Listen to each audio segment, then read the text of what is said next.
तो दोस्तों welcome to my channel. आज की जो हमारी वीडियो है वो फिजिक्स के ऊपर है। जेईई मेंस 2026 में सर्कुलर मोशन जो आपका चैप्टर है उसमें जो आपको क्वेश्चन ये पूछा था फिजिक्स के सेक्शन में 2026 में। तो क्वेश्चन आपका वर्टिकल सर्कुलर मोशन में। क्वेश्चन देखो आपके सामने क्या दिया है। क्वेश्चन क्या बोला है, in case of vertical circular motion. ये किस चीज़ की बात हो रही है, वर्टिकल सर्कुलर मोशन। इस तरह से अगर आपने क्या किया, एक धागा लिया, धागे के अंदर पत्थर को बांधकर वर्टिकल में घुमाया, तो वो केस की बात हो रही है। ठीक है, आगे क्या बोला है कि यहाँ पर 30 डिग्री पर, ये आपको दिया है वहाँ पे, ये 30 डिग्री पर जब आपका कोई ऑब्जेक्ट वो ऑब्जेक्ट यहाँ पर है, तो यहाँ पे थ्रेड के अंदर टेंशन ज़ीरो है। अब मैं इस पॉइंट को बी नाम दे रहा हूँ।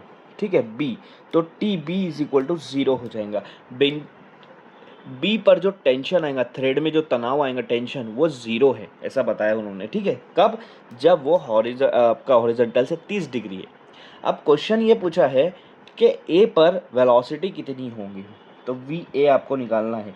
ए पर आपके वेलोसिटी कितनी होंगी इस ऑब्जेक्ट की, वो आपको निकालना है। ठीक है, सबसे पहले हम ऊपर का देख लेते हैं। जब ऑब्जेक्ट आपका यहाँ पर है, अब देखो ये आपका सेंटर है, ये आपकी थ्रेड है, ऑब्जेक्ट आपका यहाँ पर है। ठीक है, जब घूम रहा है कितने एंगल पे, 30 डिग्री एंगल पे।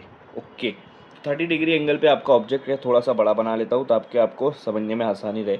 हाँ, तो यहाँ पे फोर्स क्या क्या लगेंगे आपको बताता हूँ। पहली बात तो जो भी ऑब्जेक्ट है उसका वजन नीचे की ओर लगेगा, उसको हम बोलेंगे mg। mg हमेशा एक्ट कहाँ पे होता है, डाउनवर्ड। ठीक है, इस थ्रेड में टेंशन लगेगा, टेंशन फोर्स टी। ठीक है, और बाहर की ओर जैसे सर्कुलर मोशन ऐसा हो रहा है ना, तो बाहर बाहर की ओर आपको यहाँ पे सेंट्रीपिटल फोर्स लगेगा mv²/r। ये फोर्स आपका आ गया। ठीक है, अब हम क्या करेंगे, फोर्स को बराबर करेंगे, इक्वल करेंगे, बैलेंस करेंगे। तो ये वाला और ये वाला फोर्स इक्वल होगा, एक ये डायरेक्शन में, एक ये डायरेक्शन में और एक ये डायरेक्शन में। ठीक है, लेकिन अब मैं बता देता हूँ, mv²/r तो आपका इस डायरेक्शन में है, टेंशन आपका इस डायरेक्शन में है, लेकिन mg उस डायरेक्शन में नहीं है। mg का हमको दो कॉम्पोनेंट करना पड़ेगा। अब यहाँ पे ध्यान से देखो, अगर मैं यहाँ पे ट्राइंगल बनाता हूँ, ठीक है, अगर मैं यहाँ पे ऐसा ट्राइंगल बनाता हूँ, ध्यान से देखो, तो ये 30 डिग्री होगा आपका, ये तो 90 है, तो ये वाला एंगल कितना हो जाएगा, 60 डिग्री। याद रखो ये एंगल कितना है, 60 डिग्री। अब ये आपका mg है। ठीक है, mg है, तो mg के अगर मैं दो पार्ट्स करूँगा, तो जिस साइड एंगल होता है उस साइड कॉस लग जाता है, आपने पढ़ा है। या आप इसको साइन थीटा का फॉर्मूला या कॉस थीटा का फॉर्मूला लगा के देखो। जिस साइड आपका एंगल होता है, जैसे ये 60 डिग्री, तो एंगल 60 डिग्री साइड, मतलब इस साइड अगर mg को मैं लेके गया तो वो हो जाएगा mg कॉस, और एंगल कितना है यहाँ पे, 60 डिग्री, 60 डिग्री हो जाएगा। तो टेंशन की तरफ एक और फोर्स लग रहा है, और वो कौन सा आ रहा है, mg कॉस 60 डिग्री। अब आपका फोर्स जो आएगा वो इस तरह से आएगा, देखो फोर्स जो आएगा वो इस तरह से आएगा। यहाँ पे दो फोर्स आएगा, एक तो टेंशन आएगा और दूसरा आएगा mg cos 60 degree, cos 60 degree. या आप इसको बोल सकते हैं mg साइन 30 डिग्री भी होता है, बराबर होता है दोनों। और इस साइड जो फोर्स लग रहा है वो सेंट्रीपिटल फोर्स mv²/r। तो ये दोनों को आपको बैलेंस करना है। ठीक है, अब बैलेंस कैसे करेंगे, देखो जो ये साइड आ रहा है उन दोनों को एक तरफ रखेंगे और mv²/r को एक तरफ, तो t एक तरफ प्लस mg कॉस 60 डिग्री या साइन 30 डिग्री भी ले सकते हो, इज इक्वल टू वो साइड वाला फोर्स कौन सा है, mv²/r है। क्या है, mv²/r। अभी जो टेंशन है, ये टेंशन यहाँ पे b पर है। क्या बोला उन्होंने, टेंशन जीरो है, तो टेंशन को हटा दो, ये जीरो हो जाएगा। आपके पास बच रहा है mg cos 60 डिग्री कितना होता है, हाफ होता है, तो यहाँ पे हाफ ले लो, और इधर आएगा mv²/r। अब ये जीरो हटा दो यहाँ से। ठीक है, अब जो बच रहा है m और m यहाँ से कैंसिल कर दो, दोनों में m कैंसिल कर दो, तो यहाँ पे क्या बचेगा आपको, g/2 बचेगा। ठीक है, और इधर क्या बच रहा है, v²/r। ये r अगर मैं ये साइड ले गया तो मल्टीप्लाई हो जाएगा, मतलब मुझे यहाँ मिल जाएगा rg/2। ये किसकी वैल्यू मिल रही है, v² की। और कौन सा वेलोसिटी है, b की बात कर रहे हैं, तो ये b वेलोसिटी आपको मिल गया, v² की वैल्यू rg/2, ये याद रखो। ठीक है, अब हम यहाँ पे a पॉइंट की बात करेंगे, तो मैं यहाँ पे पहले लिख लेता हूँ कि मुझे vb² की वैल्यू क्या मिली है, rg/2, है ना। अब हम लोग ऊपर की बॉटम पार्ट की बात करेंगे, a की बात करेंगे, a पॉइंट की। अब देखो, जब यहाँ पे कोई ऑब्जेक्ट था तो वो घूम कर कहाँ पर आ रहा है, कहाँ तक आ रहा है, ए तक आ रहा है। कोई भी चीज़ जब आप वर्टिकल में इस तरह से घुमाते हो, तो जब वो ऊपर से नीचे आ रहा है तो वो नीचे किसकी वजह से आएगा, पोटेंशियल एनर्जी की वजह से, ठीक है। तो बी पर जो पोटेंशियल एनर्जी होंगी उसकी वजह से वो नीचे की तरफ आएगा, मतलब पोटेंशियल एनर्जी नीचे आते आते किस में कन्वर्ट हो रही है, काइनेटिक एनर्जी में।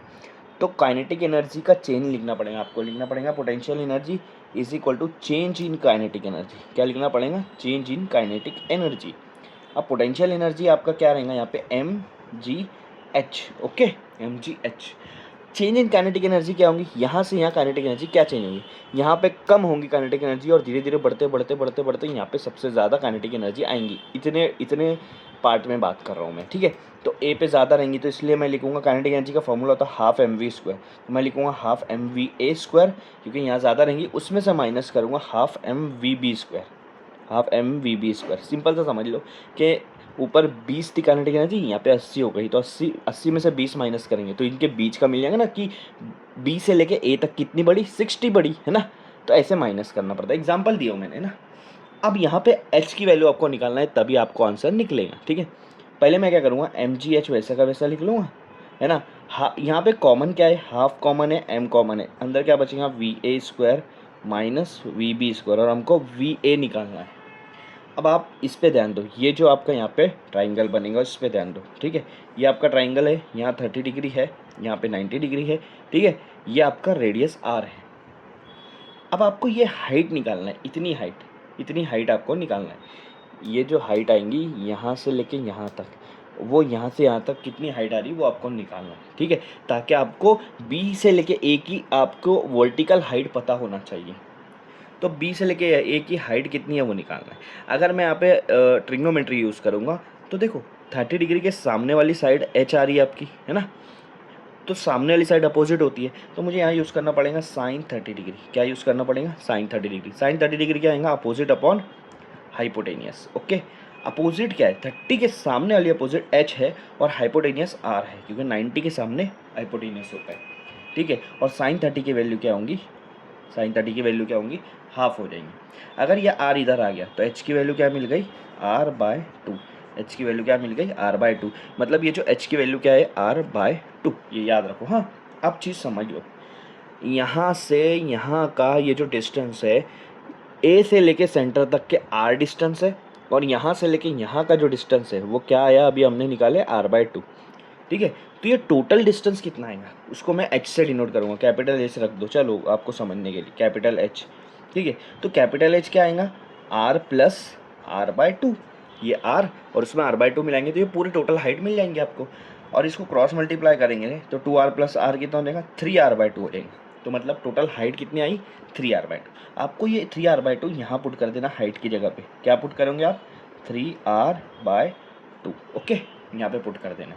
अब जो कट रहा है ना उसको कट कर दो, देखो m और m कैंसिल हो जाएगा, ये 2 कैंसिल हो जाएगा। इधर क्या बच रहा है, 3rg बचेगा, ओके। इधर क्या बच रहा है, वी ए स्क्वायर बच रहा है सिर्फ, और माइनस वी बी स्क्वायर। अब वी बी स्क्वायर जो है भाई वो हमने ऑलरेडी निकाल दिया है, क्या आया, आर जी बाई 2 आया, आर जी बाई 2 आया, ठीक है। अगर ये माइनस आर जी बाई 2 को मैं ये साइड लेके जाऊँगा तो क्या हो जाएगा, प्लस हो जाएगा। तो 3rg में प्लस कर दूंगा आर जी बाई 2, तो राइट साइड में सिर्फ बचेगा वी ए स्क्वायर। अब देखो यहाँ पर डिनोमीटर में कुछ नहीं है, अरे तो 1 लेंगे, और डिनोमीटर दोनों डिफरेंट है तो क्रॉस मल्टीप्लाई, 3 2 क्या हो जाएगा, 6rg हो जाएगा, प्लस 1 इंटू आर जी और नीचे 2 1 2, तो ये आ रहा आपका वी ए स्क्वायर। अब बताओ 6rg में rg मिलाऊंगा तो कितना हुआ, 7rg, और नीचे डिवाइड में क्या है, 2 है। ये किसकी वैल्यू आ रही है, we A square, A point की वेलोसिटी की, लेकिन स्क्वायर की, स्क्वायर वो साइड लेके जाएंगे तो हमको वी ए मिल जाएगा, ए पॉइंट का वेलोसिटी मिल जाएगा 7rg अपॉन 2, क्योंकि स्क्वायर उधर जाके क्या होता है, रूट। तो 7rg अपॉन 2, मतलब आप इसको लिख सकते हो 7 upon 2 G R, G R R G लिखो, एक ही बात होगी। तो ए ऑप्शन यहाँ पे आपका करेक्ट आएगा।